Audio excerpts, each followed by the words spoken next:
the rusted iron gates of Shadowbrook Memorial Gardens, its forgotten underground vaults containing over 400 Civil War-era Confederate gold certificates and Union Army payroll bonds worth $300 million, alongside encrypted burial ledgers that would expose the largest financial conspiracy in American history. The discovery that would transform my understanding of why my great-grandmother Rebecca Thornfield bought this cursed cemetery for practically nothing in 1948, despite every other potential buyer in Millbrook refusing to even consider the property after dark. Before we dive into this incredible journey, tell me where you're watching from in the comments below. And if stories like this captivate you, make sure you're subscribed with notifications on, because tomorrow I've got something even more extraordinary lined up for you. I'm Sarah Thornfield-Martinez. In 1948, my great-grandmother Rebecca Thornfield was a 29-year-old war widow struggling to support her two young daughters after her husband Samuel was killed at Normandy in 1944. With barely $200 in savings and facing imminent foreclosure on their small rental house in Millbrook, Pennsylvania, Rebecca heard about an opportunity that everyone else in town considered either cursed or simply too dangerous to pursue. The city was practically begging someone to take over the abandoned Shadowbrook Memorial Gardens for the price of back taxes, a mere $50. Shadowbrook Memorial Gardens had been the source of local fear and superstition since 1925. The 15-acre cemetery had originally served as the final resting place for Millbrook's most prominent families from 1842 to 1920, but a series of unexplained incidents throughout the 1920s had systematically driven away every caretaker, groundskeeper, and even clergy member who attempted to maintain operations on the property. Unlike the dozen other desperate families who had been approached about taking over Shadowbrook, Rebecca possessed a unique combination of circumstances that made her both capable of handling the cemetery's challenges and desperate enough to ignore the local warnings. As the widow of a military engineer, she had inherited Samuel's technical manuals and construction knowledge. More importantly, as someone who had already lost everything that mattered to her, she wasn't afraid of local gossip about supernatural occurrences or mysterious disappearances. Rebecca's practical background as a wartime factory supervisor at Millbrook Manufacturing had given her organizational skills and mechanical understanding that most women of her era never developed. During Samuel's deployment, she had managed a team of 40 workers producing aircraft components, learning to read technical drawings, understand industrial processes, and solve complex logistical problems under extreme pressure. These skills would prove essential for uncovering the truth about why Shadowbrook Memorial Gardens had been abandoned so completely that the city was desperate to find anyone willing to assume responsibility for its maintenance. But there were crucial details about Shadowbrook's history that city officials conveniently omitted when they approached Rebecca about the property transfer. The cemetery hadn't been abandoned due to supernatural nonsense or local superstition. It had been abandoned because the previous caretakers had discovered evidence of systematic criminal activity that powerful people in Philadelphia and Washington wanted to remain hidden at any cost. Rebecca's first indication that Shadowbrook contained secrets beyond normal cemetery operations came during her initial walkthrough of the property in October 1948.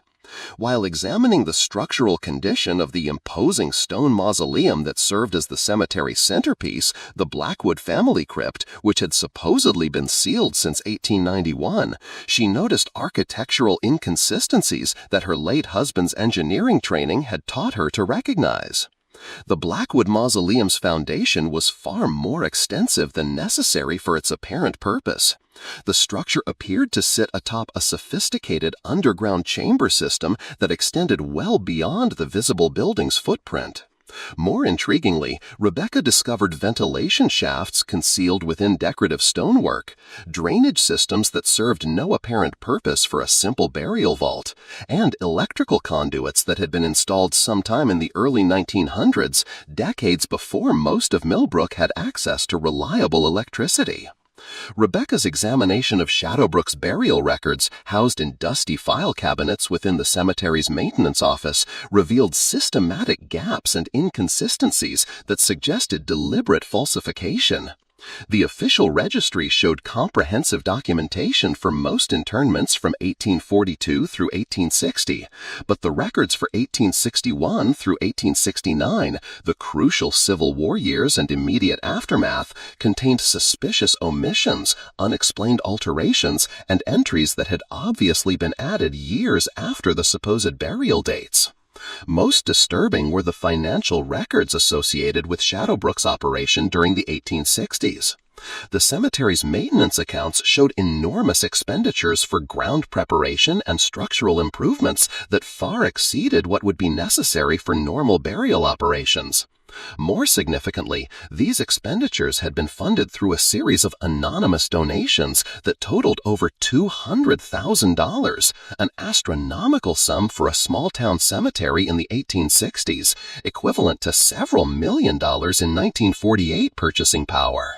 The pattern of donations suggested coordination between Shadowbrook Memorial Gardens and powerful financial interests that extended far beyond Millbrook's local economy. Several payments had originated from banks in Philadelphia, Richmond, and New York, while others had been channeled through law firms that specialized in confidential estate management.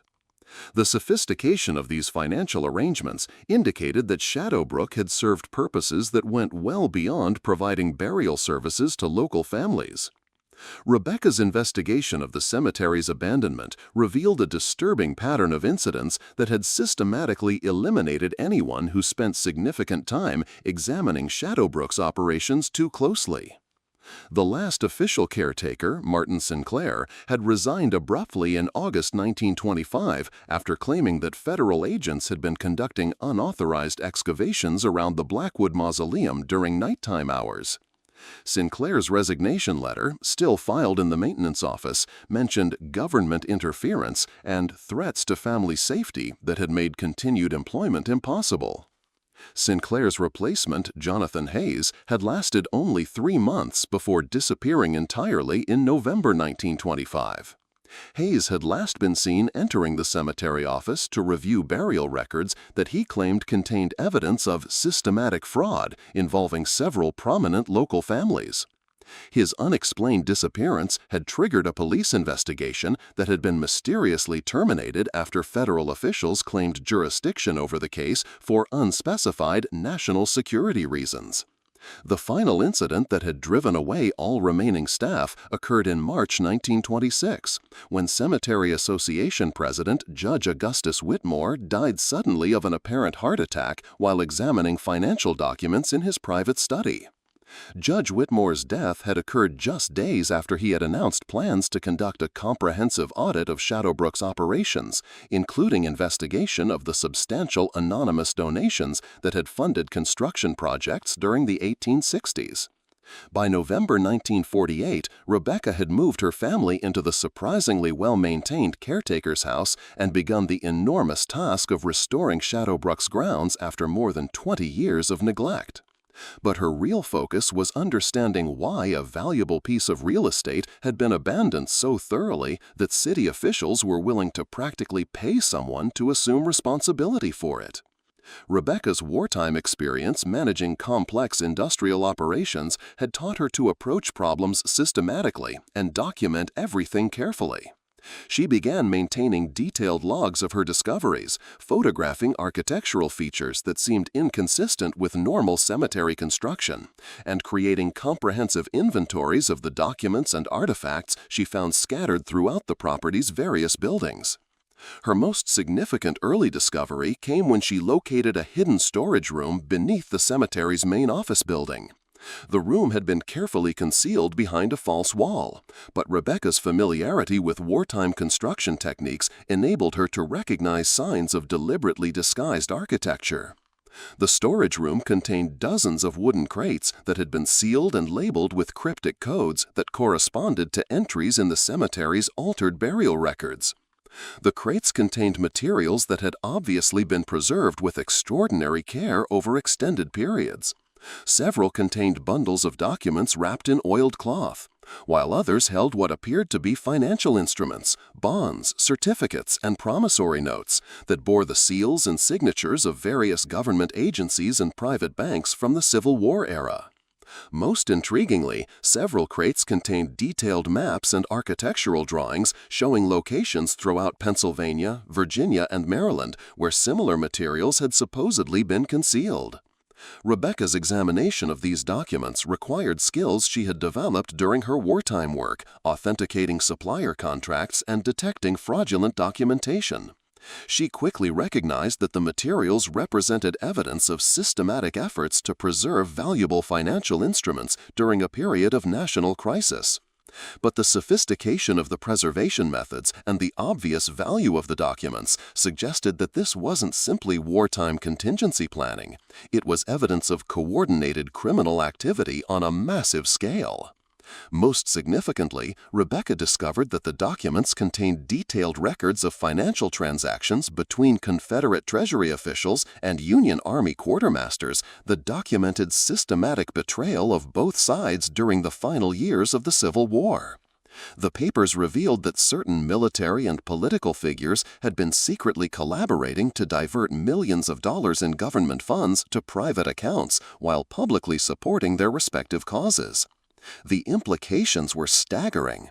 The documents hidden beneath Shadowbrook Memorial Gardens contained evidence that some of America's most respected historical figures had actually been traitors who had profited from prolonging the Civil War, while thousands of soldiers died fighting battles that had been deliberately orchestrated to maximize financial opportunities for corrupt officials on both sides of the conflict.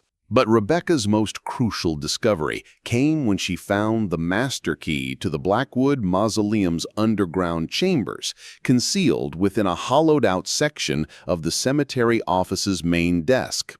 The key was accompanied by a detailed instruction manual explaining how to access multiple levels of secured storage areas that had been constructed beneath the mausoleum during the 1860s, using techniques that wouldn't be discovered for decades, even if authorities suspected their existence.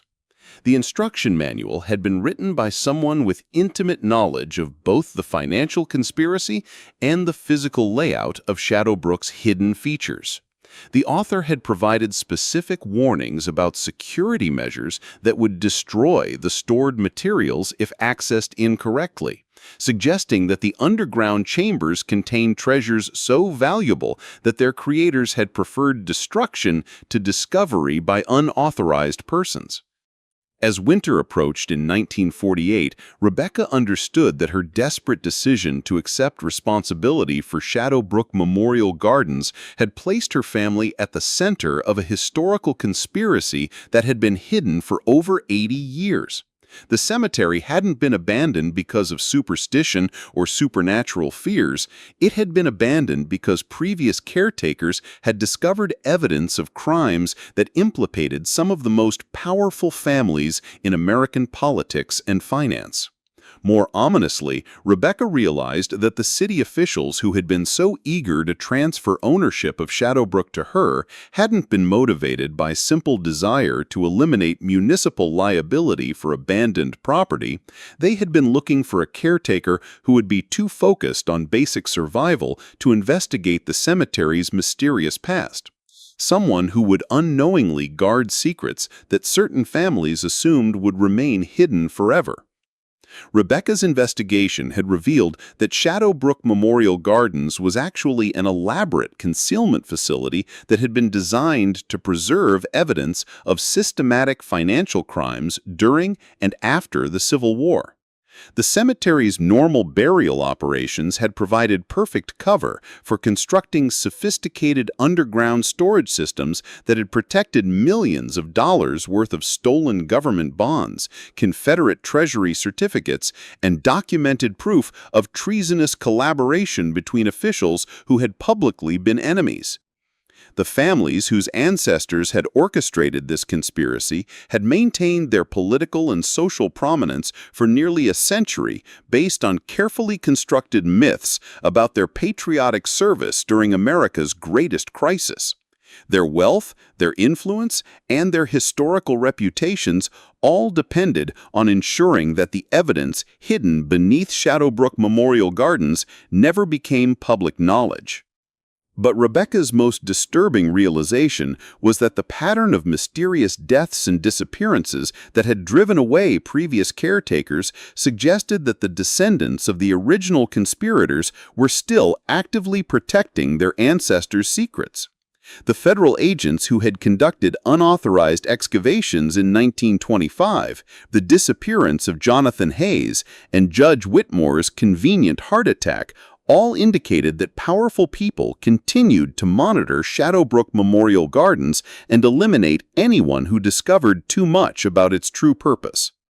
Rebecca's wartime experience had taught her that survival in dangerous circumstances required careful planning, absolute discretion, and the ability to appear harmless while gathering intelligence about potential threats.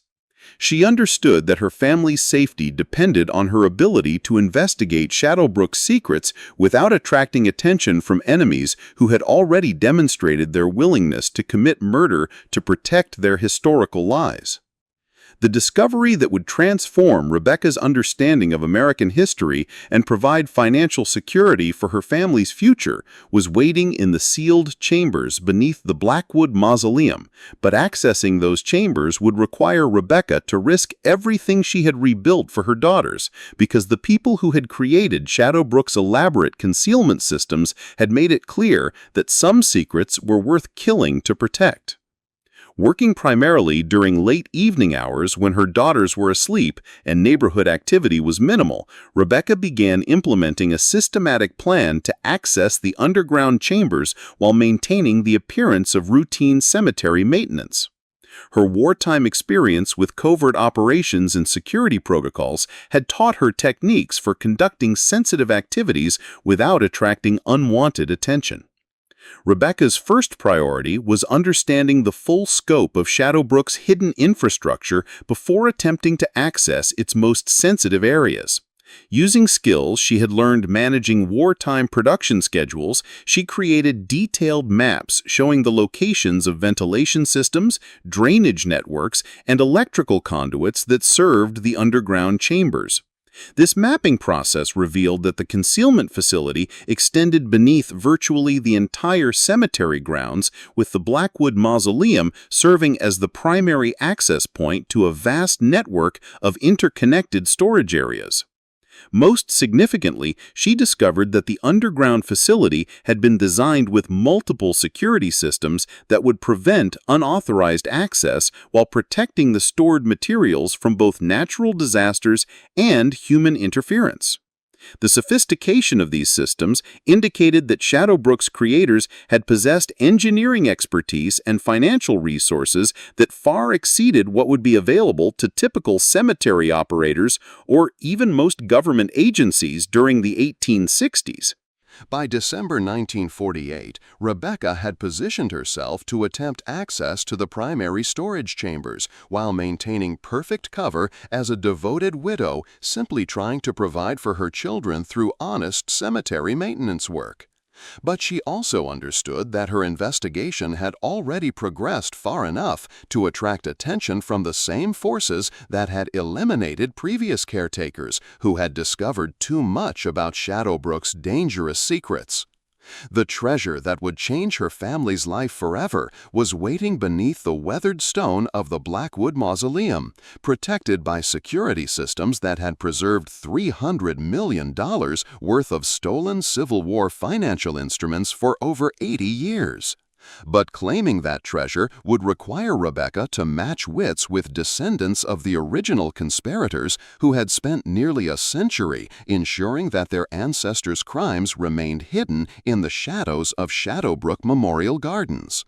The breakthrough came on January 23, 1949, when Rebecca finally accessed the first level of the underground chambers beneath the Blackwood Mausoleum. Using the master key and following the detailed instructions she had discovered in the cemetery office, she carefully manipulated the hidden mechanisms that controlled access to what she now understood was one of the most sophisticated concealment facilities constructed during the Civil War era. The initial chamber was larger and more elaborate than anything Rebecca had imagined possible.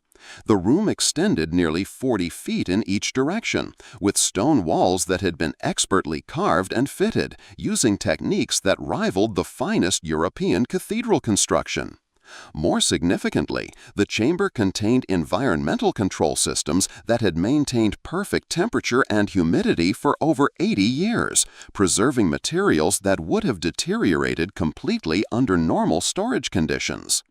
But it was the chamber's contents that revealed the true scope of the conspiracy that had been hidden beneath Shadowbrook Memorial Gardens. The walls were lined with custom-built storage cases containing thousands of documents, each carefully preserved and cataloged according to a complex filing system that organized materials by date, location, and the specific government agencies or military units involved in the documented crimes. Rebecca's examination of the first storage case revealed financial records that documented systematic theft from Union Army payroll accounts during the final 18 months of the Civil War.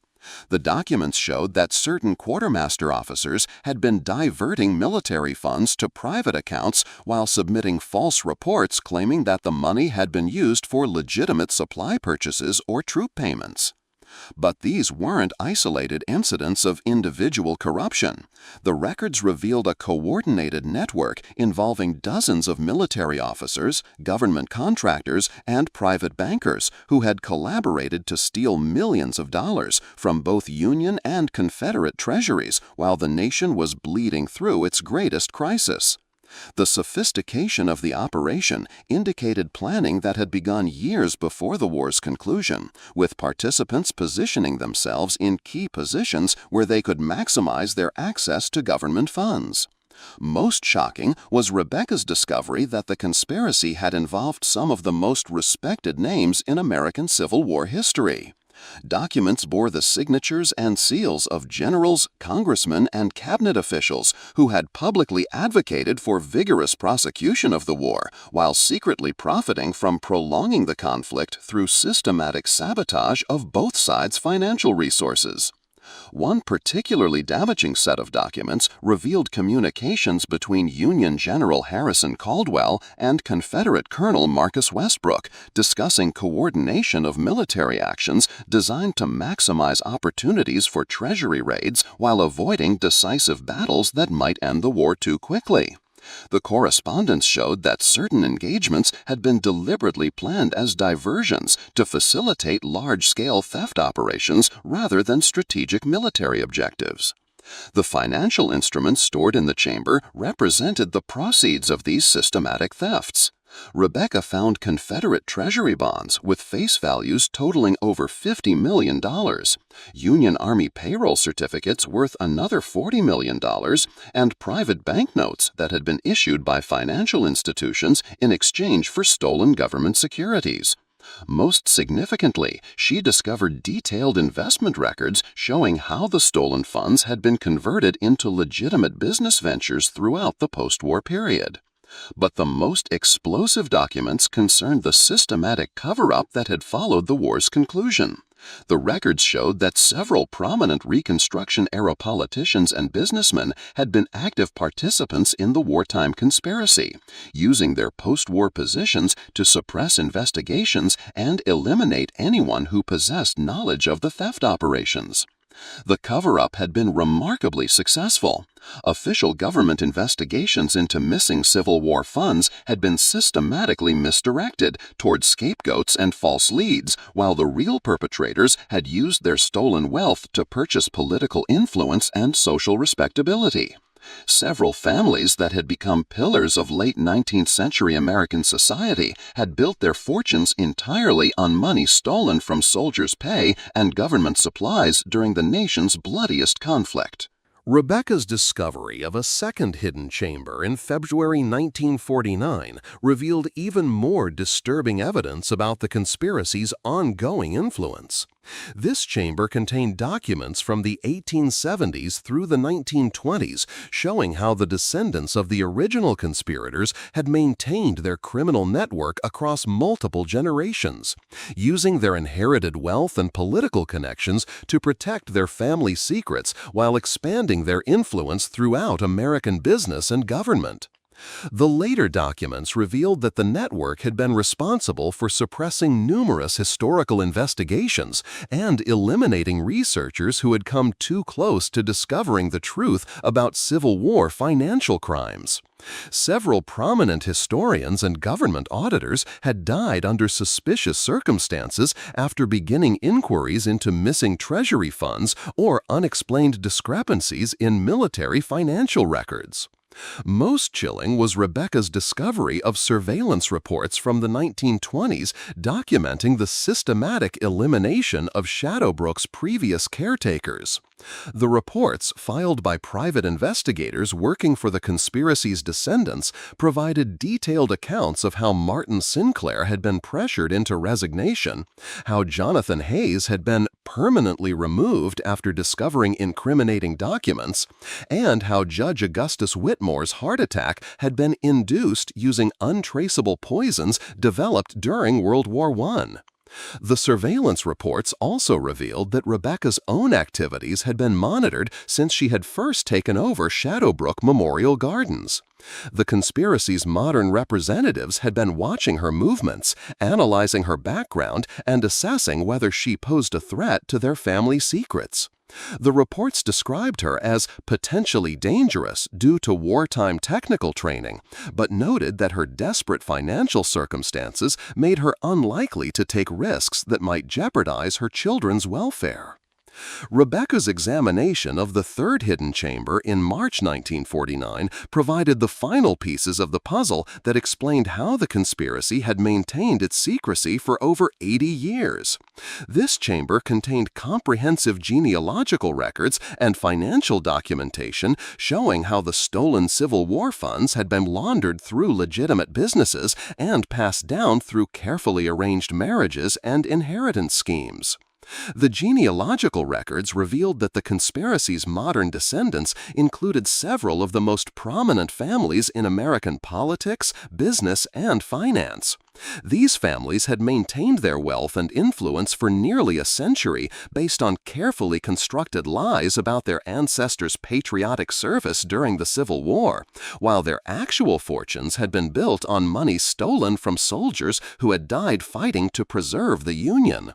But the most valuable discovery was Rebecca's location of the Master Treasure Vault in April 1949. This final chamber, accessible only through a complex sequence of mechanical operations that required knowledge contained in multiple document sets, held the physical evidence that could expose the entire conspiracy to modern prosecution. The Master Vault contained original government bonds, treasury certificates, and military payment orders with face values exceeding $200 million in 1860s currency, equivalent to well over $300 million in 1949 purchasing power. More importantly, the vault held comprehensive documentation proving the authenticity of these financial instruments and establishing clear chains of custody showing how they had been stolen from government accounts during the Civil War period.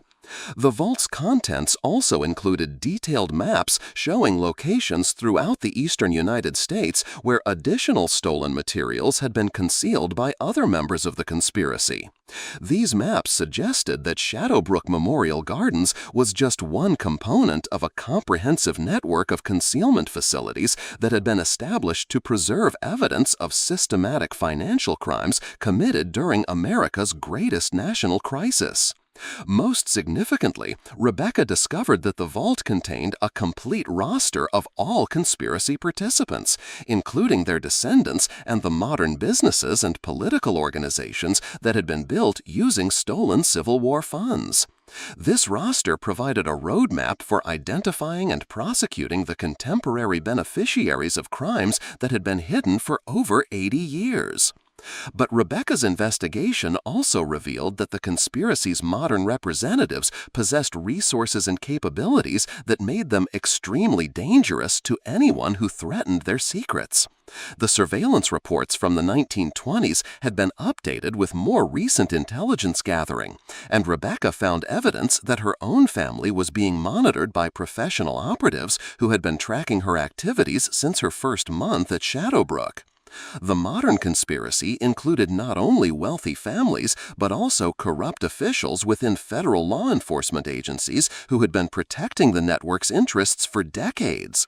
Several FBI agents and Justice Department prosecutors had been receiving payments to suppress investigations into financial crimes that might reveal connections to the Civil War conspiracy, while other government employees had been actively misleading researchers and historians who asked questions about missing Treasury funds. Rebecca's discovery of this ongoing corruption explained why previous attempts to expose the conspiracy had failed so completely.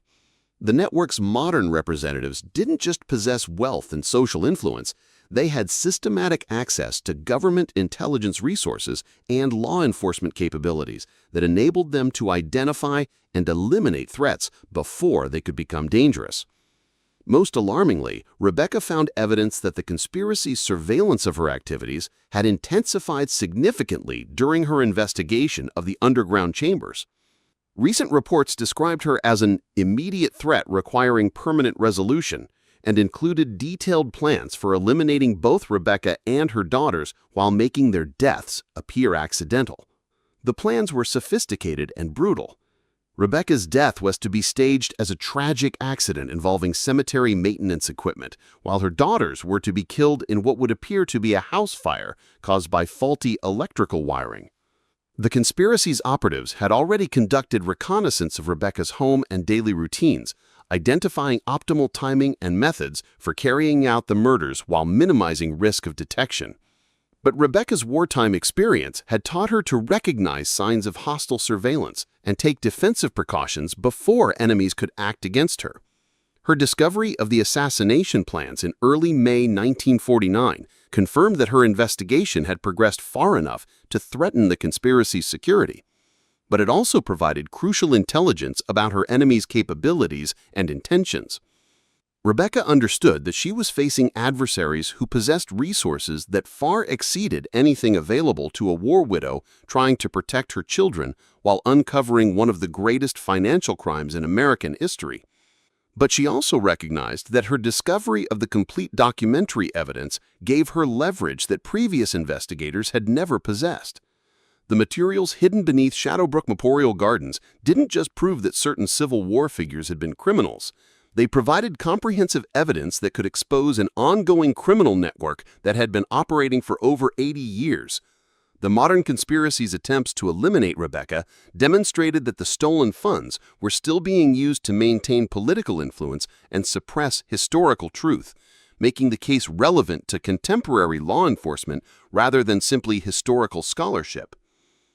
More importantly, Rebecca's technical background and wartime experience had enabled her to document her discoveries with photographic evidence and detailed written records that could survive even if she was eliminated by the conspiracy's operatives. Unlike previous investigators who had relied on their personal testimony to expose the crimes, Rebecca had created comprehensive backup documentation that could be used by future investigators to continue the work she had begun. But Rebecca's most crucial realization was that the conspiracy's modern representatives had made a critical error by attempting to eliminate her before understanding the full scope of her discoveries. Her surveillance reports had focused on her activities within the cemetery grounds, but they had failed to detect her creation of backup documentation and secure storage arrangements that would ensure the evidence survived regardless of what happened to her personally. The assassination plans also revealed weaknesses in the conspiracy's operational security that Rebecca could exploit to turn the tables on enemies who assumed they were dealing with a helpless victim. Her wartime experience with covert operations had taught her techniques for conducting counter-surveillance and creating false intelligence that could be used to mislead adversaries while she developed strategies for safely revealing the evidence she had discovered.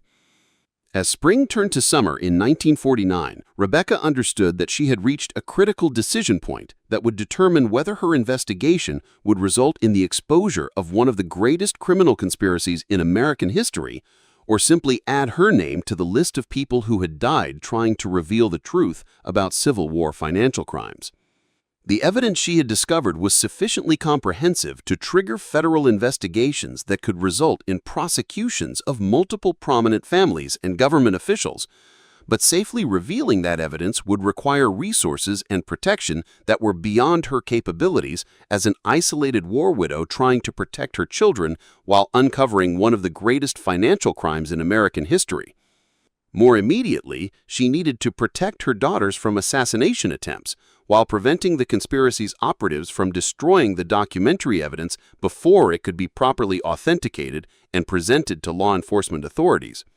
Rebecca's solution would require her to match the conspiracy's sophistication with equally elaborate counterintelligence operations, using her wartime skills and the evidence she had discovered to create leverage that would force her enemies into negotiations, rather than simply eliminating her as they had eliminated previous threats. The battle for control of Shadowbrook Memorial Gardens' $300 million secret was about to escalate from historical investigation into modern warfare between a determined mother and descendants of the criminals who had stolen millions of dollars while American soldiers died fighting to preserve their nation. Rebecca's next moves would determine whether truth would finally triumph over the lies that had protected these families for nearly a century, or whether the conspiracy would succeed in burying both the evidence and anyone who threatened to expose their ancestors' betrayal of everything America had fought for during its greatest crisis. By June 1949, Rebecca had implemented a comprehensive counterintelligence strategy that transformed her from hunted victim into strategic adversary of the conspiracy that had been protecting Civil War financial crimes for over 80 years. Her wartime experience managing complex industrial operations under hostile conditions had prepared her for exactly this type of multidimensional challenge, where survival required simultaneous mastery of security protocols, intelligence gathering, and psychological warfare. Rebecca's first priority was establishing secure communication channels with potential allies who possessed both the expertise to authenticate her discoveries and the institutional power to protect her family from retaliation. Working through carefully researched intermediaries, she made contact with Professor Daniel Morrison at Yale University, a Civil War historian whose published research had consistently challenged official narratives about wartime financial operations, and who had previously faced professional retaliation for asking uncomfortable questions about missing government funds. Professor Morrison's initial response to Rebecca's carefully crafted inquiry letter exceeded her expectations. His reply, delivered through a series of coded messages disguised as routine academic correspondence, revealed that he had been conducting his own investigation into Civil War financial irregularities for over 15 years and had accumulated substantial evidence suggesting systematic criminal activity involving prominent historical figures.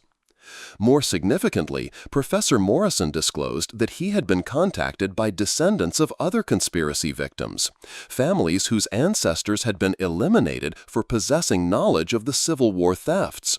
These families had maintained their own documentary evidence across multiple generations, creating a network of hidden witnesses who had been waiting for an opportunity to safely expose the truth about America's greatest financial crime. The scope of this hidden network astounded Rebecca. Professor Morrison revealed that at least 12 families scattered across 7 states had preserved evidence related to the Civil War conspiracy, each maintaining documents and artifacts that their ancestors had hidden to protect future generations. The evidence included not only financial records and correspondence, but also physical artifacts, gold coins, silver certificates, and bearer bonds that had been stolen from various government treasuries during the war period. Rebecca's correspondence with Professor Morrison revealed the existence of the Millfield Research Foundation, a private organization established in 1923 by the widow of Jonathan Hayes, the Shadowbrook caretaker who had disappeared after discovering incriminating documents. The foundation had been operating in secret for over 25 years, gathering evidence about the Civil War conspiracy while providing protection for researchers and families who faced retaliation from the network's modern representatives.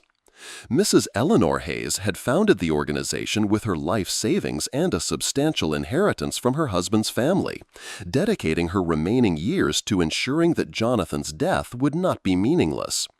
She had recruited allies through careful networking within academic circles, targeting historians and researchers who had encountered evidence of Civil War financial irregularities but lacked the resources or protection necessary to pursue dangerous investigations. The Foundation's resources far exceeded anything Rebecca had imagined possible.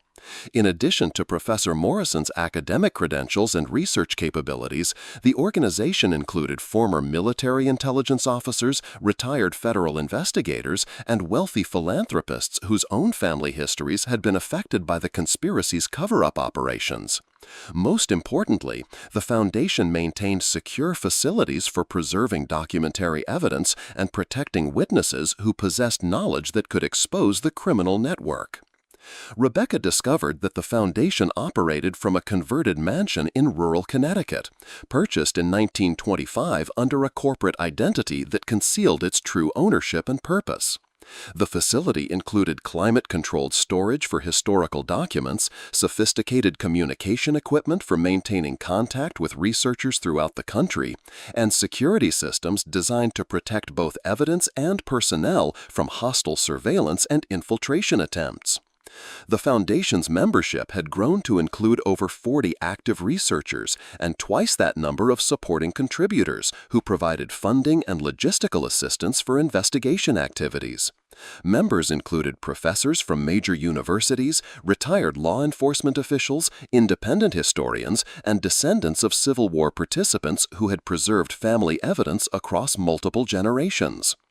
Rebecca's formal alliance with the Millfield Research Foundation in July 1949 marked the beginning of the most sophisticated investigation into Civil War financial crimes ever attempted. Working with the Foundation's resources, she was able to conduct comprehensive authentication of the documents hidden beneath Shadowbrook Memorial Gardens, while simultaneously gathering additional evidence about the conspiracy's modern operations and identifying contemporary targets for prosecution.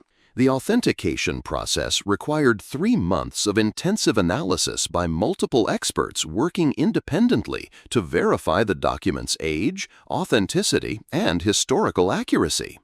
The Foundation's documentary specialists used advanced techniques developed during World War II intelligence operations to examine paper composition, ink chemistry, and handwriting characteristics that would prove the materials genuine beyond any reasonable doubt.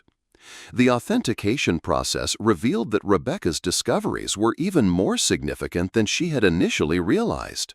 The financial instruments hidden in the Blackwood Mausoleum's chambers represented only a portion of the total funds stolen during the Civil War period. Cross-referencing with evidence gathered by other Foundation researchers indicated that the conspiracy had systematically looted over $500 million in 1860s currency from various government accounts, making it the largest financial crime in American history. The Foundation's analysis revealed that the conspiracy had operated through multiple coordinated cells, each responsible for theft operations in different geographic regions and military commands. The Eastern Cell, based in Philadelphia and coordinated through contacts in Washington, had focused on Union Army payroll and supply accounts. The Southern Cell, operating from Richmond and Charleston, had systematically diverted Confederate Treasury funds and state government revenues. The Western Cell had concentrated on territorial government accounts and military supply contracts for frontier operations. Most disturbing was the discovery that these cells had been coordinated through a central command structure that included officials from both Union and Confederate governments. The conspiracy had transcended the supposed political divisions of the Civil War, with participants on both sides working together to maximize theft opportunities while publicly maintaining their patriotic positions. More importantly, the Foundation's investigation revealed that the stolen funds had been used to establish several major American corporations and financial institutions during the post-war period. Companies that had become pillars of American industry during the late 19th and early 20th centuries had been founded entirely with money stolen from soldiers' pay and government supplies during the nation's bloodiest conflict. The Foundation's research identified the origins of at least 15 major American business empires that could be traced directly to Civil War theft operations.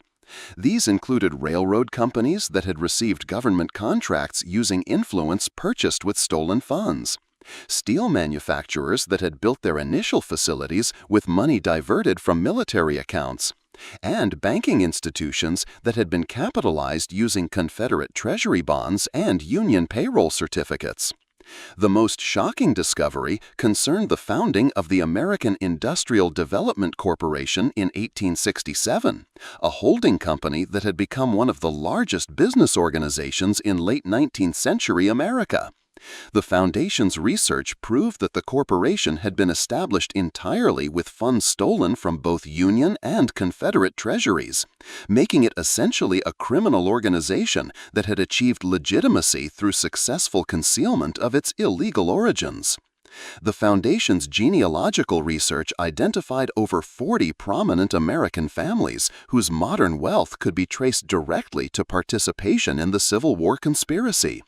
These families included not only business dynasties, but also political figures who had held major government positions, judges who had influenced important legal precedents, and military officers whose supposed heroic reputations had been built on systematic betrayal of their duties.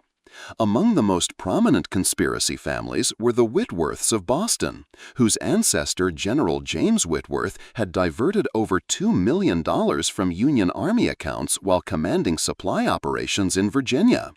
The family had used these stolen funds to establish Whitworth Manufacturing, which became one of New England's largest industrial enterprises during the post-war period.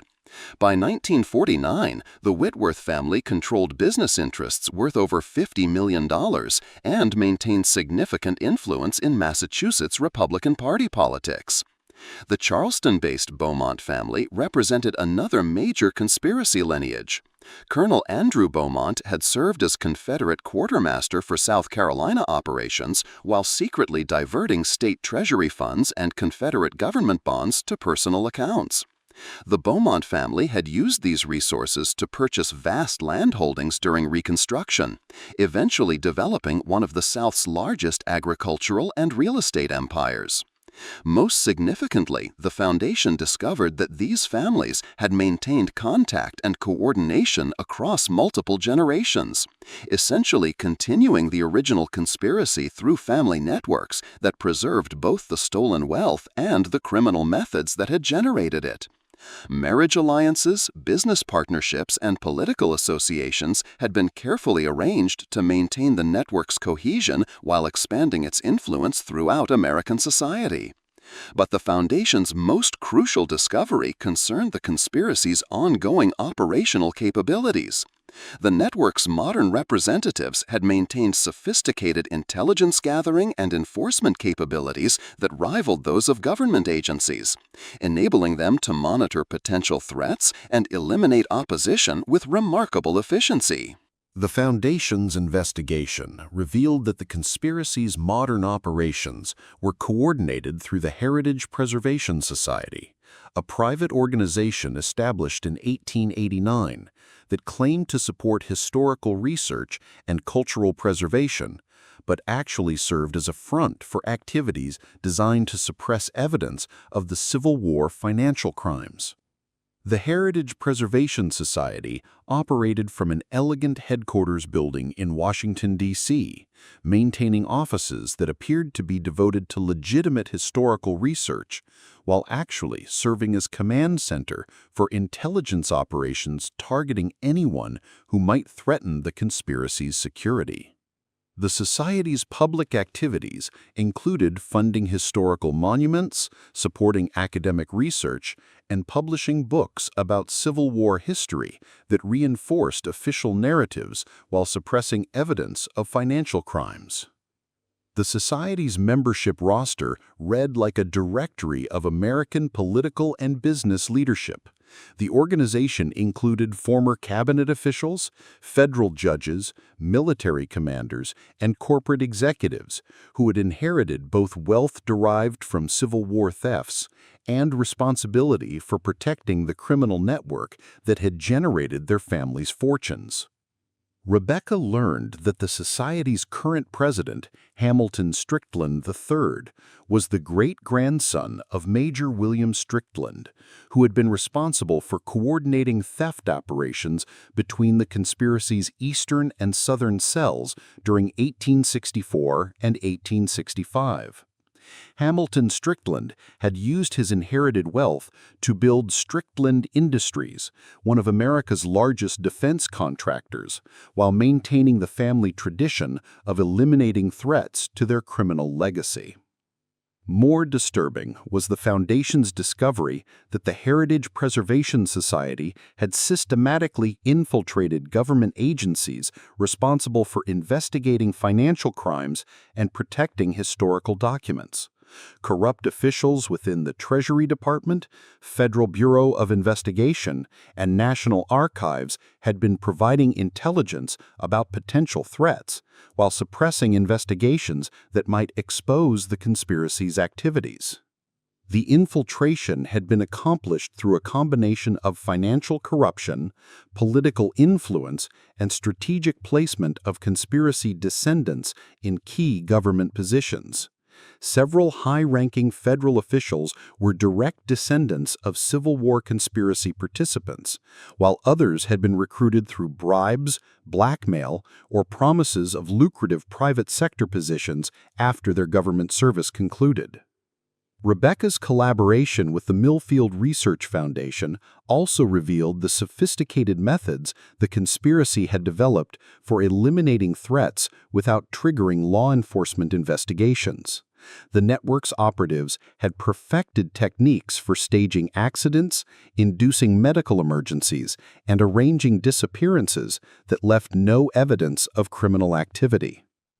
The Foundation's files contained detailed case studies of over 30 researchers, journalists, and government officials who had been eliminated after discovering evidence related to Civil War financial crimes. The elimination methods had evolved with advancing technology and medical knowledge, but the basic pattern remained consistent. Targets were monitored until their investigations reached dangerous levels, then eliminated using methods that appeared natural or accidental.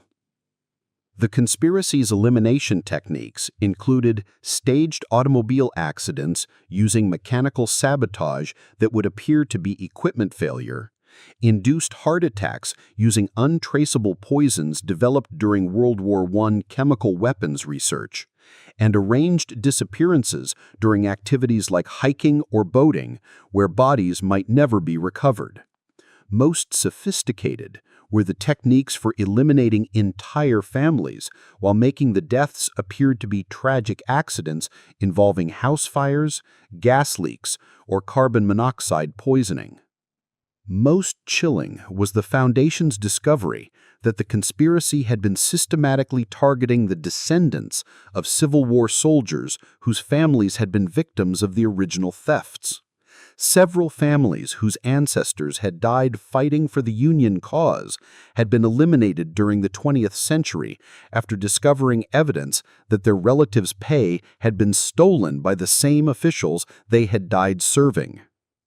The Foundation's research revealed that the conspiracy maintained detailed genealogical records of families whose ancestors might have preserved evidence of the Civil War thefts. These families were monitored across multiple generations, with surveillance increasing whenever family members showed interest in their Civil War heritage or began asking questions about missing military records or unexplained financial documents. Rebecca discovered that her own family had been under surveillance since the 1920s, when her grandfather had inquired about his father's missing Civil War pension payments. The conspiracy's files contained detailed information about multiple generations of the Thornfield family, including assessments of which family members might pose threats and recommendations for elimination if surveillance indicated dangerous levels of curiosity about family history. But the Foundation's investigation also revealed vulnerabilities in the conspiracy's operations that could be exploited by properly coordinated counterintelligence efforts. The network's reliance on secrecy and legitimate cover identities made it vulnerable to exposure through comprehensive documentation and public disclosure, while its members' prominent social positions made them susceptible to scandal and legal prosecution if their criminal activities became widely known. The conspiracy's greatest vulnerability was its dependence on maintaining multiple false narratives about American Civil War history. The network's power was built on carefully constructed lies about their ancestors' patriotic service, and exposure of the truth would destroy not only their historical reputations, but also the political and social influence that had protected them for over 80 years. Rebecca's most significant contribution to the Foundation's efforts was her discovery of the master documentation hidden in Shadowbrook's underground chambers. Unlike previous evidence that had been fragmentary and difficult to authenticate, Rebecca's materials provided comprehensive proof of both the original Civil War crimes and the multi-generational cover-up that had protected the perpetrators for over 80 years. The Shadowbrook documents included complete financial records showing the systematic theft of government funds, detailed correspondence proving coordination between conspiracy cells, comprehensive lists of participants and their modern descendants, and physical evidence in the form of stolen bonds and certificates that could be scientifically authenticated. Most importantly, the documents included contemporaneous accounts of the cover-up operations that had protected the conspiracy during the post-war period. The Foundation's legal experts determined that Rebecca's documentation was sufficient to support both criminal prosecutions of living conspiracy members and civil lawsuits to recover funds that had been illegally obtained through systematic theft from government accounts. More importantly, the evidence could trigger congressional investigations that would expose the full scope of the criminal network's influence within federal agencies. Federal prosecutors consulted by the Foundation confirmed that the stolen financial instruments represented crimes that could be prosecuted under statutes addressing ongoing criminal enterprises, even though the original thefts had occurred over 80 years earlier. The conspiracy's modern cover-up activities, including murder and obstruction of justice, provided recent criminal acts that would support prosecutions under current law. But implementing legal action required careful coordination to prevent the conspiracy's operatives from destroying evidence or eliminating witnesses before prosecutions could be initiated. The Foundation's strategic planning indicated that successful exposure of the network would require simultaneous action on multiple fronts, with evidence being revealed to law enforcement agencies, news organizations, and congressional committees in coordinated timing that would prevent effective suppression efforts. January 1950 brought the first clear indication that the Heritage Preservation Society had discovered the scope of Rebecca's investigation and was preparing systematic countermeasures to protect their criminal network. The warning came through Dr. Margaret Ashford, a Civil War historian at Georgetown University who had been secretly collaborating with the Millfield Research Foundation for over 2 years while maintaining her position within academic circles that included several conspiracy descendants. Dr. Ashford's urgent message, delivered through the Foundation's secure communication protocols, revealed that she had been approached by Hamilton Strickland III personally during a Historical Society reception in Washington. Strickland's inquiries had been superficially casual, disguised as scholarly interest in her research, but his questions had focused specifically on recent discoveries of Civil War financial documents and her knowledge of private collectors who might possess undocumented historical materials. More alarmingly, Strickland had demonstrated detailed knowledge of Dr. Ashford's correspondence with other Civil War researchers, including several Foundation members whose identities were supposed to be carefully protected. His questions had revealed that the Heritage Preservation Society possessed intelligence capabilities that enabled systematic monitoring of academic communications and professional relationships among historians working on Civil War financial topics. Dr. Ashford reported that Strickland's demeanor had changed noticeably when she claimed ignorance about recent document discoveries and private collectors. His casual academic interest had shifted to barely concealed suspicion, and his parting comments had included subtle threats about unfortunate consequences that befell researchers who became involved with unreliable sources or questionable historical claims. The implications were staggering.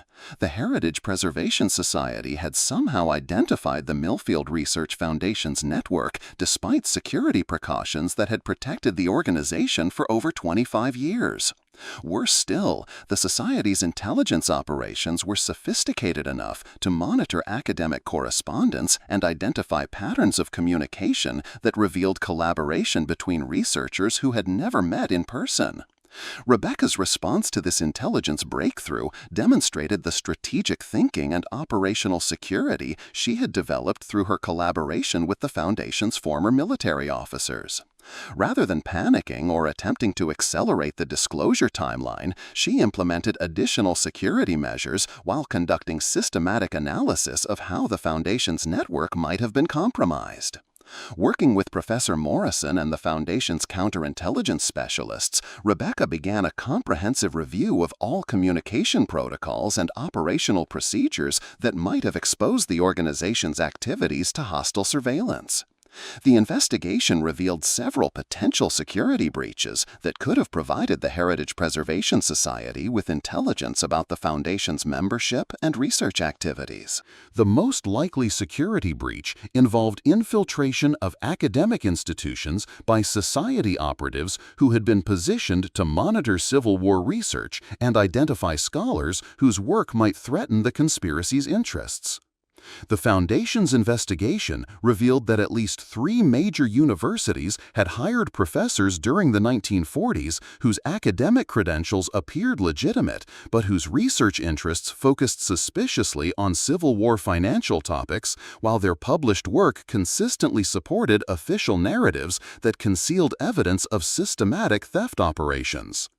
These academic infiltrators had been strategically placed in positions where they could monitor dissertation research, review grant applications, and observe correspondence between scholars working on potentially dangerous historical topics. Their reports to the Heritage Preservation Society had enabled systematic identification of researchers whose work might expose Civil War financial crimes, allowing the conspiracy to implement surveillance and intimidation campaigns before investigations could reach dangerous levels. Rebecca's analysis also revealed that the Society had been monitoring public records and newspaper archives to identify families whose ancestors might have preserved evidence related to Civil War financial irregularities. Genealogical research conducted by Society operatives had enabled systematic surveillance of dozens of families across multiple generations, with particular attention paid to descendants of Civil War soldiers who had served in units where theft operations had been conducted. The Foundation's counterintelligence investigation discovered that Rebecca's own family had been under surveillance for over 20 years, with Society operatives maintaining detailed files about family members who showed interest in their Civil War heritage. The surveillance had intensified significantly after Rebecca had assumed control of Shadowbrook Memorial Gardens, with reports documenting her activities, associations, and daily routines in preparation for elimination if her investigations threatened conspiracy security. Most disturbing was the discovery that the Heritage Preservation Society maintained active surveillance operations in over 30 cities throughout the eastern United States, with trained operatives monitoring potential threats while maintaining legitimate cover identities within local communities. These operatives included business owners, clergy members, government employees, and even law enforcement officials who reported suspicious activities to society coordinators while appearing to be normal community members. The Society's surveillance capabilities extended beyond simple observation to include sophisticated intelligence-gathering techniques developed during World War II espionage operations. Operatives had been trained in methods for searching homes and offices without leaving evidence of intrusion, intercepting mail and telephone communications, and gathering information through seemingly casual social interactions with target families and their associates. Rebecca learned that Society operatives had been systematically searching her home during her absences, photographing documents and artifacts while looking for evidence of her discoveries at Shadowbrook Memorial Gardens. The searches had been conducted with professional expertise that left no obvious signs of intrusion, but Foundation security experts had taught Rebecca detection techniques that revealed subtle indicators of unauthorized entry. More threateningly, the Foundation's investigation revealed that Society operatives had been conducting similar surveillance of Rebecca's daughters, monitoring their school activities, friendships, and daily routines while gathering intelligence that could be used to pressure Rebecca or facilitate targeting of her children if elimination became necessary. The surveillance of innocent children demonstrated the conspiracy's willingness to use any methods necessary to protect their criminal secrets. The Heritage Preservation Society's escalation of surveillance activities during early 1950 coincided with intelligence gathered through Foundation networks indicating that the conspiracy was preparing comprehensive countermeasures to prevent exposure of their Civil War financial crimes. Society leaders had apparently concluded that the Foundation's investigation represented an existential threat that required immediate and decisive action to prevent disclosure of evidence that could destroy multiple prominent families and trigger widespread prosecutions. The Society's countermeasures included not only elimination of key Foundation members, but also systematic destruction of documentary evidence, corruption of potential witnesses, and implementation of legal strategies designed to prevent prosecution of conspiracy descendants even if their criminal activities became publicly known. The scope and sophistication of these preparations indicated that the Society possessed resources and capabilities that rivaled those of government intelligence agencies. Rebecca's intelligence gathering revealed that the Society had established relationships with corrupt officials in federal law enforcement agencies who were prepared to suppress investigations and prosecutions related to Civil War financial crimes.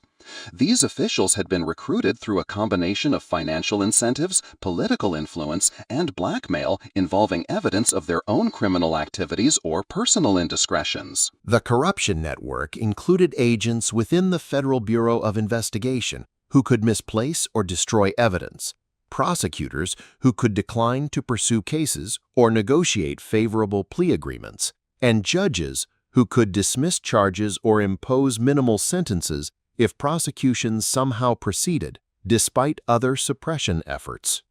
The breadth of this corruption suggested that the Heritage Preservation Society had been systematically compromising government officials for decades in preparation for potential exposure of their criminal activities.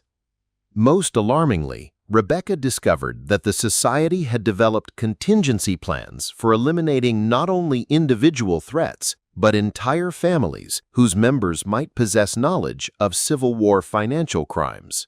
These elimination campaigns were designed to appear as tragic accidents affecting multiple family members simultaneously, preventing survivors from continuing investigations or seeking revenge for their relatives' deaths. The Society's elimination plans included detailed operational procedures for staging house fires, automobile accidents, and mass poisoning incidents that would kill all members of target families while leaving no evidence of criminal activity.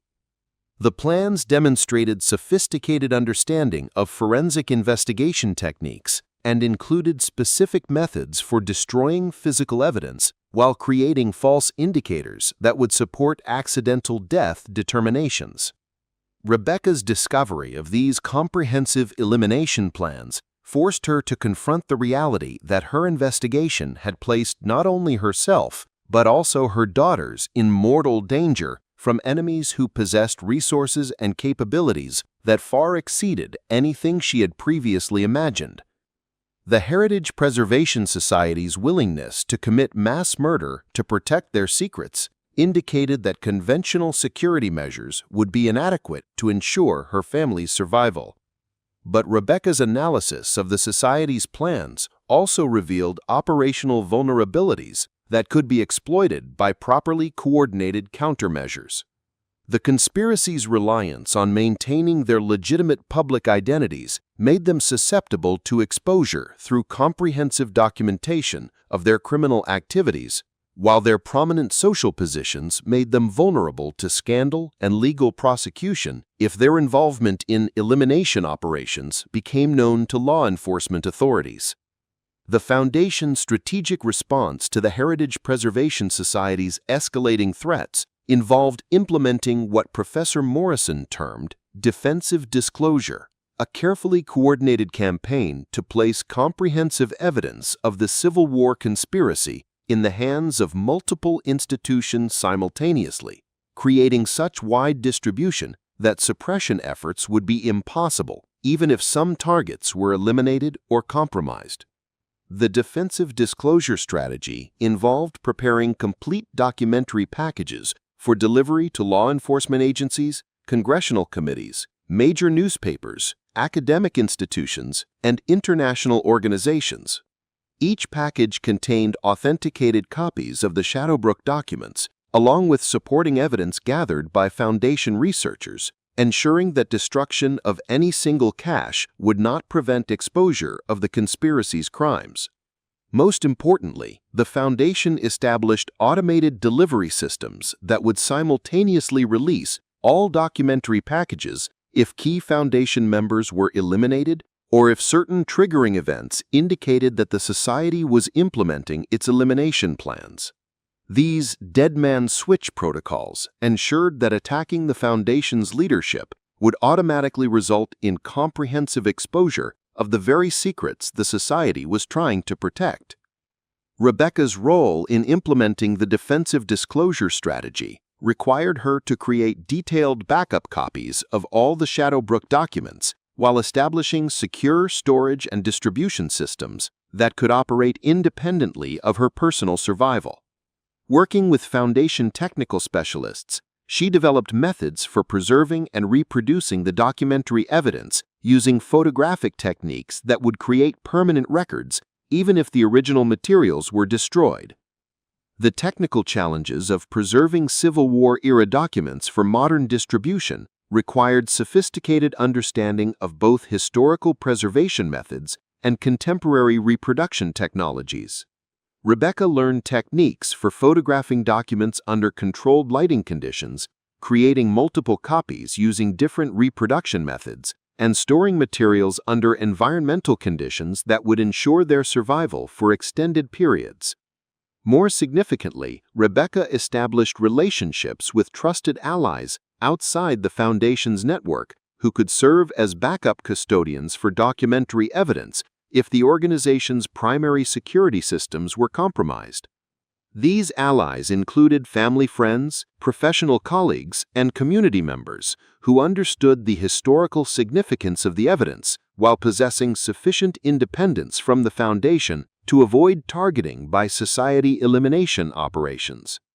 The Foundation's preparation for potential elimination of its leadership involved training multiple members in all aspects of the organization's operations, ensuring that the investigation could continue even if key figures were killed or forced to abandon their activities. Rebecca received comprehensive briefings on the Foundation's research methods, communication protocols, and strategic objectives, preparing her to assume leadership responsibilities if Professor Morrison or other senior members were eliminated by Society operatives. By spring 1950, the Foundation had successfully implemented defensive measures that made comprehensive suppression of their investigation virtually impossible. The documentary evidence have been distributed too widely and protected by too many safeguards for the Heritage Preservation Society to eliminate through conventional elimination operations. While the Foundation's membership had been expanded and diversified sufficiently to continue functioning, even if substantial numbers of participants were killed or intimidated into abandoning their activities. But Rebecca's intelligence gathering also indicated that the Society was adapting its strategies in response to the Foundation's defensive preparations. Society leaders had apparently concluded that direct elimination campaigns would be counterproductive, potentially triggering the very disclosure they were trying to prevent, while attracting unwanted law enforcement attention to their activities. Instead, the Society was implementing more sophisticated suppression strategies designed to discredit the Foundation's evidence, undermine public support for prosecutions, and create legal obstacles that would prevent successful prosecution of conspiracy descendants even if their criminal activities became widely known. These strategies represented a shift from physical elimination to psychological warfare and legal manipulation, but they were potentially more dangerous because they were more difficult to detect and counter. The Society's new approach included coordinating with corrupt government officials to classify portions of the documentary evidence as matters of national security, making them unavailable for criminal prosecutions or public disclosure. Other strategies involved recruiting academic allies to publish competing historical interpretations that would confuse public understanding of the evidence while creating reasonable doubt about the conspiracy's scope and significance. Most threateningly, the Society had begun implementing character assassination campaigns targeting Foundation members, using their media connections and political influence to portray the organization's researchers as conspiracy theorists, publicity seekers, or mentally unstable individuals whose claims should not be taken seriously by legitimate institutions or law enforcement agencies. Rebecca's response to these evolving threats demonstrated the strategic sophistication she had developed through months of collaboration with the Foundation's former intelligence officers. Rather than attempting to counter the Society's propaganda campaigns directly, she focused on strengthening the authentication and documentation of evidence while building relationships with institutions and individuals whose credibility and independence would be difficult for the Society to undermine. The battle between the Millfield Research Foundation and the Heritage Preservation Society was evolving from a simple confrontation between truth and corruption into a complex intelligence war involving sophisticated strategies on both sides. Rebecca's survival and the ultimate success of her mission would depend on her ability to outmaneuver enemies who possessed superior resources but were constrained by their need to maintain legitimate public identities while protecting secrets that had been hidden for over 80 years. As summer 1950 approached, Rebecca understood that she had reached a critical phase where the conspiracy's increasing desperation to prevent exposure would likely result in escalating violence despite the risks involved. The Foundation's defensive preparations had made comprehensive suppression impossible, but they had also made the Society's leaders more dangerous by forcing them to choose between accepting exposure of their criminal heritage or taking extreme measures that might preserve their secrets while destroying anyone who threatened them.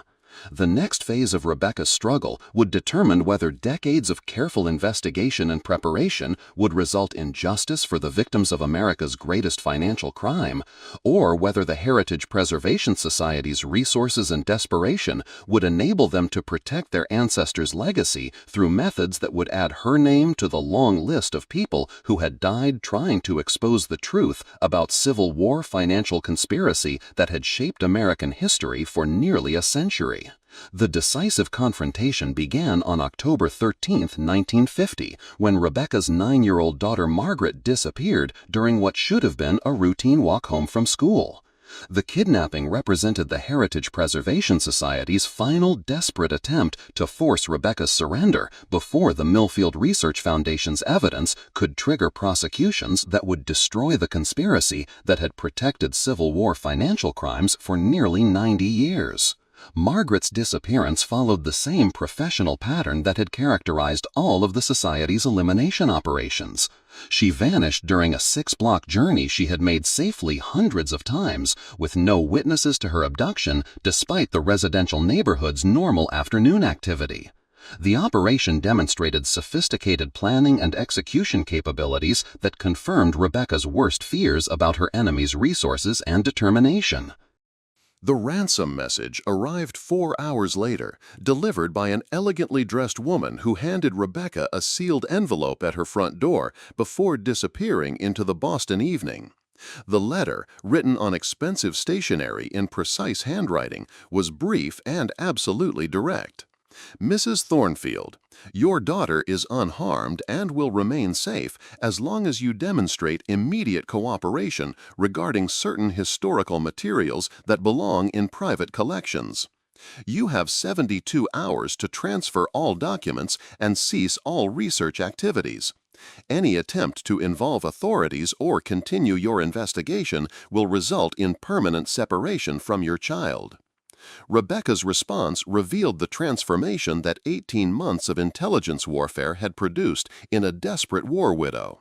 Instead of panic or immediate capitulation, she implemented the emergency protocols that the Foundation had developed for exactly this scenario, while simultaneously launching a comprehensive counterattack designed to turn the Society's desperate gambit into the trigger for their complete exposure and destruction. Working through the Foundation's secure communication networks, Rebecca immediately activated the dead man switch systems that would automatically distribute comprehensive documentary evidence to law enforcement agencies, congressional committees, major newspapers, and academic institutions if she failed to provide regular status updates. But more importantly, she initiated what Professor Morrison called thermonuclear disclosure, the immediate release of selected evidence to carefully chosen targets who possessed both the authority to act and the independence to resist corruption or intimidation. The thermonuclear disclosure strategy had been developed specifically for situations where the Heritage Preservation Society's desperation might lead them to commit acts so extreme that they would attract law enforcement attention regardless of their government contacts' protection efforts. Kidnapping a child represented exactly this type of tactical error that could be exploited to expose the entire conspiracy, while rescuing Margaret through coordinated action involving multiple agencies and institutions.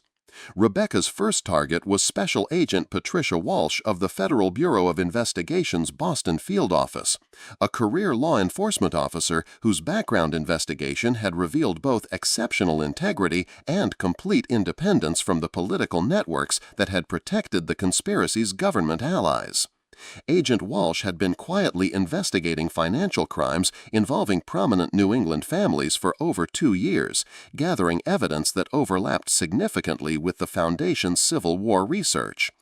Agent Walsh's response to Rebecca's carefully prepared briefing exceeded all expectations. Within 6 hours of receiving the Foundation's documentary evidence, she had coordinated with federal prosecutors to obtain emergency warrants for surveillance operations targeting known Heritage Preservation Society operatives, while simultaneously launching rescue operations based on intelligence gathered through the Foundation's counter-surveillance activities. The FBI's investigation revealed that the Heritage Preservation Society had been operating the largest and most sophisticated private intelligence network in American history, with trained operatives conducting surveillance and elimination operations in over 50 cities, while maintaining perfect cover identities within their local communities. The Society's files contained detailed records of hundreds of elimination operations conducted over nearly 60 years, including comprehensive documentation of methods used to stage accidents and induce apparent natural deaths among researchers who had threatened their secrets. Most significantly, the FBI discovered that the Society maintained detailed genealogical files on over 3,000 American families whose ancestors might have preserved evidence related to Civil War financial crimes. These families had been monitored across multiple generations, with surveillance reports dating back to the 1890s documenting systematic efforts to identify and eliminate anyone who showed dangerous curiosity about their Civil War heritage. But Agent Walsh's most crucial discovery concerned the Society's current operations and leadership structure. The investigation revealed that Hamilton Strickland III had been coordinating with corrupt federal officials to implement comprehensive suppression of Civil War financial crime investigations, using government resources to monitor potential threats while providing intelligence that enabled elimination operations to be conducted without triggering law enforcement investigations. The corruption network extended far beyond isolated individuals within federal agencies. The Society had systematically compromised officials within the Treasury Department, Justice Department, and even the Federal Bureau of Investigation itself, creating a protective umbrella that had enabled their criminal activities to continue undetected for decades while providing early warning about potential law enforcement threats. Agent Walsh's investigation also revealed the scope of the Society's financial resources and their sources. The Heritage Preservation Society controlled assets worth over $200 million in 1950 currency, derived entirely from systematic investment of funds stolen from Civil War government accounts. These resources had been used not only to fund elimination operations, but also to purchase political influence, corrupt government officials, and establish legitimate businesses that provided cover for criminal activities. The Society's business empire included major corporations throughout the eastern United States, with holdings in manufacturing, transportation, finance, and real estate that had been built using money stolen from soldiers' pay and government supplies during America's bloodiest conflict. The irony was staggering. Companies that had prospered by providing goods and services to American communities had been founded with money stolen from the very soldiers who had died protecting those communities during the Civil War. While Agent Walsh coordinated the FBI's investigation of the Heritage Preservation Society's criminal network, Rebecca worked with Foundation allies to locate Margaret and gather intelligence about the Society's operational plans. The Foundation's counter-surveillance capabilities, developed through months of defensive operations, proved crucial for tracking Society operatives and identifying the facilities where kidnapped victims might be held. The breakthrough came when Dr. Morrison's academic contacts identified a private estate in rural Massachusetts that had been purchased by Society operatives in 1923 under corporate identities designed to conceal true ownership. The estate included facilities that appeared to be devoted to historical research, but actually served as headquarters for elimination operations and secure detention of kidnapping victims. Rebecca's reconnaissance of the estate, conducted with assistance from Foundation members who possessed military intelligence backgrounds, revealed sophisticated security systems and operational procedures that confirmed this was a major Society facility. More importantly, surveillance indicated that Margaret was being held in a secure wing of the main building under guard by operatives trained in techniques designed to prevent rescue attempts while maintaining perfect control over their victim. The rescue operation required coordination between FBI resources, Foundation intelligence capabilities, and state law enforcement agencies whose independence from federal corruption made them reliable allies for operations targeting the Society's network.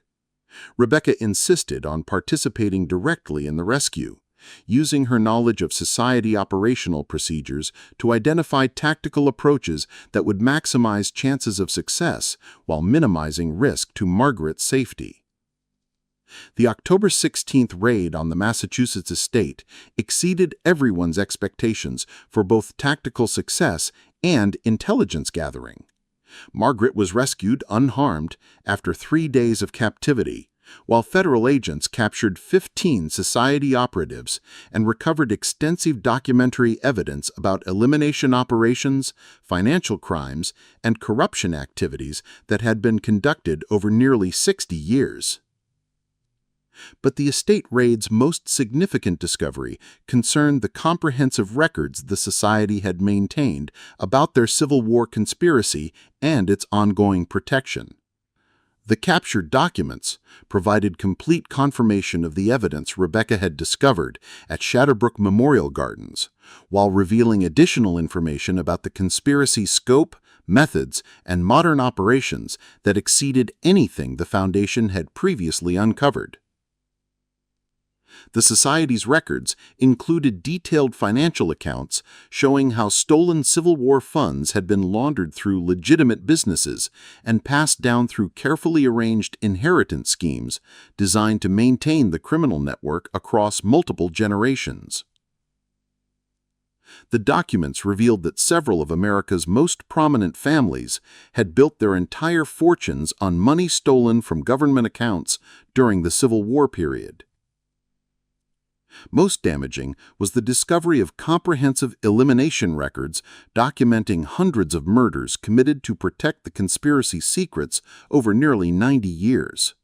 The records included detailed operational reports describing methods used to stage accidents and induce apparent natural deaths among researchers, government officials, and family members who had threatened the network's security over nearly 90 years of cover-up operations.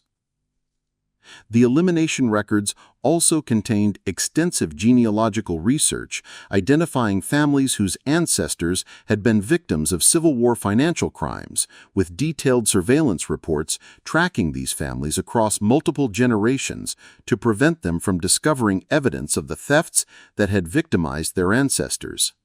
The systematic targeting of victims' families represented an additional layer of criminal activity that extended the conspiracy's crimes well beyond the original Civil War financial thefts.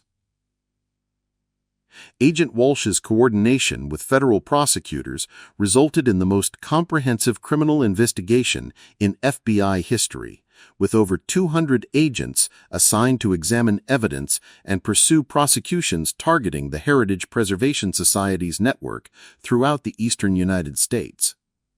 The investigation revealed criminal activities spanning nearly 90 years and involving hundreds of participants in systematic financial crimes, elimination operations, and government corruption. The legal proceedings that followed the Society's exposure transformed American understanding of Civil War history while triggering the largest asset forfeiture operation ever conducted by federal authorities. Courts determined that business empires built with stolen Civil War funds represented ongoing criminal enterprises subject to complete seizure, with recovered assets used to compensate the descendants of soldiers whose pay had been stolen during America's greatest national crisis. Rebecca's role in the legal proceedings established her as one of the most important historical witnesses in American judicial history. Her testimony provided comprehensive documentation of both the original Civil War financial crimes and the multi-generational cover-up that had protected the perpetrators, while her discovery of the Shadowbrook evidence served as the foundation for prosecutions that ultimately resulted in convictions of over 40 Society members and their allies within government agencies. The financial recovery exceeded all expectations. Federal investigators determined that the Heritage Preservation Society controlled assets worth over $400 million in 1950 currency, all derived from systematic investment of funds stolen from Civil War government accounts. Additional assets controlled by Society-affiliated families and businesses brought the total recovery to nearly $600 million, representing one of the largest financial crime prosecutions in American history. But Rebecca's most significant victory was personal rather than financial. Margaret's safe rescue and the destruction of the conspiracy that had threatened their family for multiple generations meant that her daughters could grow up free from the knowledge that deadly enemies might target them for accidents of birth and family history. The transformation of Shadowbrook Memorial Gardens reflected Rebecca's success in achieving objectives that had seemed impossible when she first discovered evidence of Civil War financial crimes hidden beneath the cemetery's grounds. The facility became a national historical site dedicated to preserving the memory of Civil War soldiers whose sacrifice had been dishonored by the criminal conspiracy, while serving as a research center for investigating other historical crimes that might have been hidden through similar methods. The museum established at Shadowbrook attracted thousands of visitors annually, including descendants of Civil War soldiers who learned for the first time that their ancestors had been victims of systematic financial crimes committed by the same officials they had died serving. The exhibits provided comprehensive documentation of both the original crimes and the multi-generational cover-up, while honoring the memory of elimination victims who had died trying to expose the truth about American history's greatest financial conspiracy. Rebecca's personal transformation from desperate war widow to national historical figure reflected the extraordinary journey that had taken her family from the brink of poverty to financial security, while exposing criminal activities that had shaped American history for nearly 90 years. The compensation she received for her role in recovering stolen Civil War funds provided complete financial security for her daughter's education and future, while establishing trust funds that would support historical research from multiple generations. More importantly, Rebecca's success demonstrated that individual determination and careful preparation could triumph over criminal conspiracies that possessed vast resources and sophisticated operational capabilities. Her victory provided inspiration for other families whose ancestors had been victims of historical crimes, while establishing precedents that would enable future investigations of similar criminal activities. The Heritage Preservation Society's destruction marked the end of one of the longest-running criminal conspiracies in American history, but it also revealed the methods and techniques that could be used to expose other historical crimes that might have been hidden through systematic cover-up operations.